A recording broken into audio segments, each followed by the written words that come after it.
Welcome back. You're watching Morning Live. Now, the Democratic Alliance will today hold its rally in Dobsonville Soweto as the party wraps its campaign for the 2016 local government elections to take place in less than a week. Our SABC reporter, Patricia Vasagie, has been doing a sterling job on the ground for us, giving us a sense of what we can expect.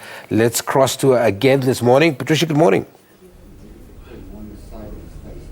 Good morning, Sam. Of course, the day is gaining momentum and we see more and more activity on the ground here at the Dobsonville Stadium where, of course, the Democratic Alliance is having its final rally before the August 3rd municipal elections that, of course, we expect to happen on Wednesday this coming week.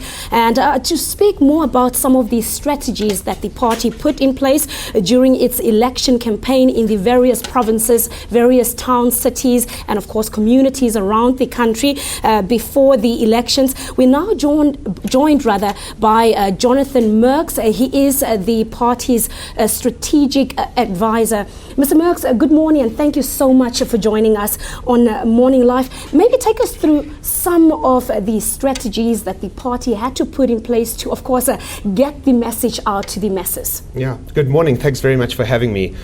Yeah, I mean, the key point of political strategy is very simple. You've got to get your message out there and you've got to deliver it in volume over time. But I think the key lesson that we've learned from past campaigns is that it's not just about the media, earned or paid. It's about political activity on the ground. And your structures are very, very important. So it was very much about equipping activists with the right tools to canvass correctly and to deliver the message of change that stops corruption, brings better services and create jobs. All right. Now, of course, South Africa is a very diverse society, yes, culturally mixed and so on. Some of the communities, do you think there were challenges trying to, get that message across as a result of that mixed culture and diversity in general? Yeah. Look, I mean, diversity is the real strength of South Africa and it's become a real strength of the DAs. We've never had a far more diverse activist base that have been able to engage with communities across the length and breadth of South Africa.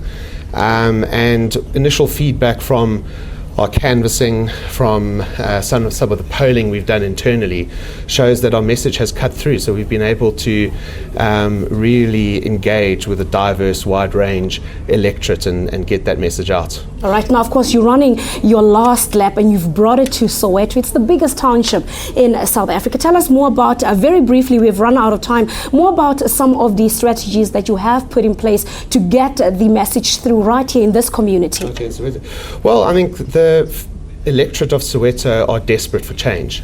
We know that in particular when it comes to unemployment, when it comes to the delivery of services, people want an offer. They want to get rid of Parks Town and they want to vote for Herman Mashaba.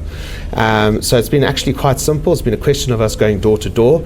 We don't just campaign with elections, we campaign in between elections, and I think that effort's going to show some results on Wednesday. All right, of course, Jonathan Merks, the Democratic Alliance's strategic advisor, telling us about some of the strategies that they have put in place for the August 3rd elections. Of course, for now, it's back to you in the studio.